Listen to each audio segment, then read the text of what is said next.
I've had this my entire career, and I have modified it.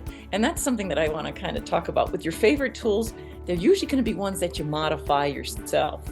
And these were two, my dividers and my brass slide gauge.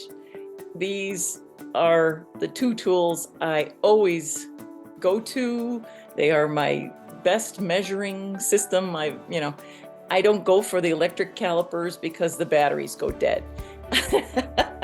I want to be so analog that I could do this in my sleep, in a cave, with my feet.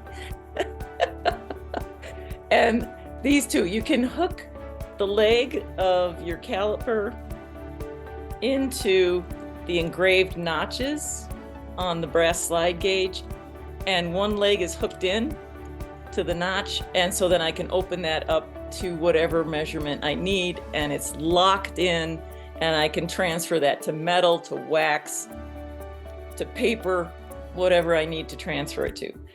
This is my favorite saw frame. I've had an old German saw frame, the old adjustable ones, and I got this about 12 years ago, and I have not gone back. You don't have to prop it between anything. This lever, you put your blade in both, this lever flips back, and you've got a nice tight saw blade. I switch a lot between metal and wax, and this allows me to really quickly, flip this lever, get a new blade in there, flip it back, and I'm good to go. So this is a lot of time saver as well. The other thing I wanted to talk about is the throat depth. A lot of people will buy, especially beginners, they'll buy a saw frame that's like 5-inch throat. You're never going to use that unless you intend on making picture frames for your livelihood. So anything a jeweler is going to need this is a 3-inch throat, and I think this is the smallest depth of throat that New Concepts makes, but this is all you need. This series is sponsored by MJSA member Rio Grande. For even more jewelry conversation, be sure to check out Rio Grande's podcast, For the Love of Jewelers. Each month, Rio's cast of expert hosts from Rio Grande's jewelry tech team chat with industry leaders, jewelers, educators, and more as they tell their stories and talk shop.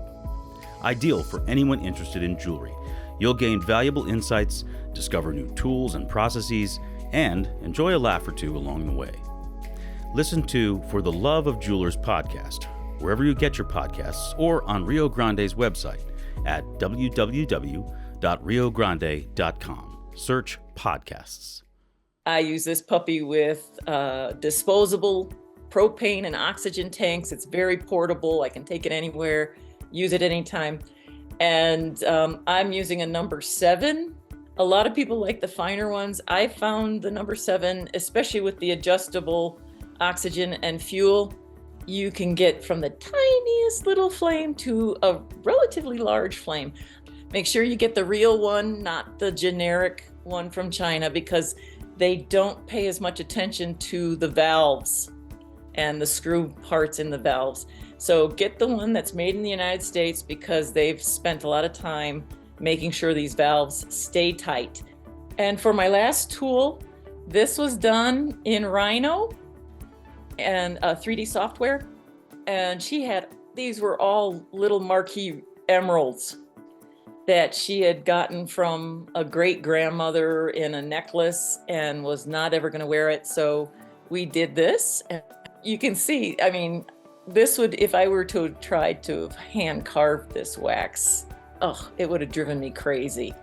And being able to put it together, show the wax to the customer, have it printed. And I always use a printing service. So I'd like to give a shout out to Golden Sun Manufacturing in Montana. One of my absolute favorite tools has been Rhino.